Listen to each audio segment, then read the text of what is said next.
Good morning, and welcome to the second edition of the early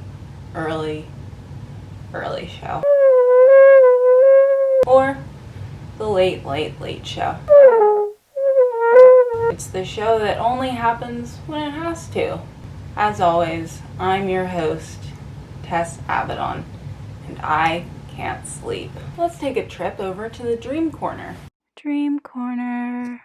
Most recently, my dream was that the world was ending and my whole family and I had to escape, only I had broken a leg, so I was kind of, a burden. They were dragging me, carrying me. I felt terribly guilty and ashamed, like if anything were to happen to them, it would all be my fault. I don't know what it means. I'm not a doctor. And that's all for the Dream Corner. Dream Corner. If you had an interesting dream, be sure to comment it down below and we'll be happy to analyze it. And now let's check out what the news is like at this hour. Now, just as a heads up, what I'm about to do is not a good idea for if you ever can't sleep. I'm about to embark at looking at my phone at a very early hour of the morning. Do not do this. It's bad. It's bad. It's very bad. We're now approaching the segment where I will inform you all of a couple of things that you can do if you ever find yourself in this situation. Of course, as we just covered, looking at your phone is not the best idea.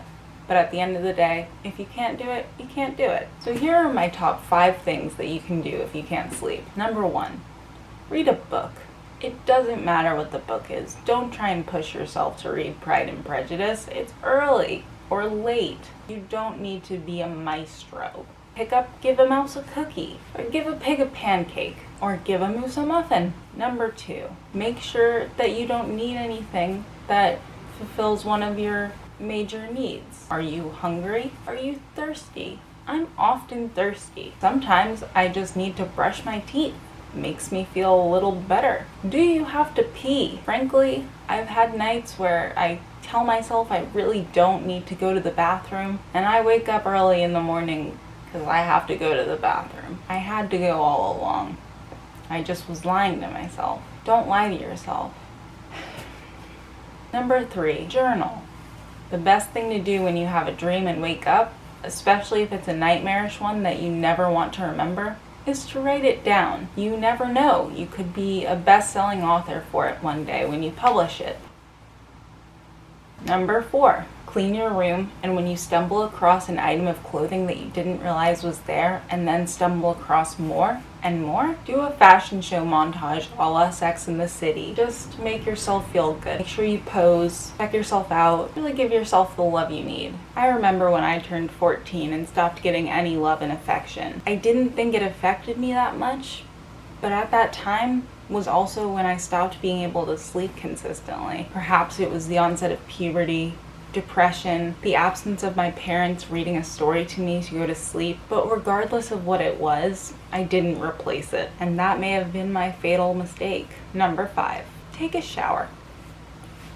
You might stink, and that concludes my 5 ways to help yourself fall asleep, or just kind of love yourself until you can. You know what that yawn means? I might actually be getting tired, and you know what that means? It's time to cut the clip. Thank you again for joining me at the very, very early show, or the late, very, very late show. I'm Tess, and as always, good night.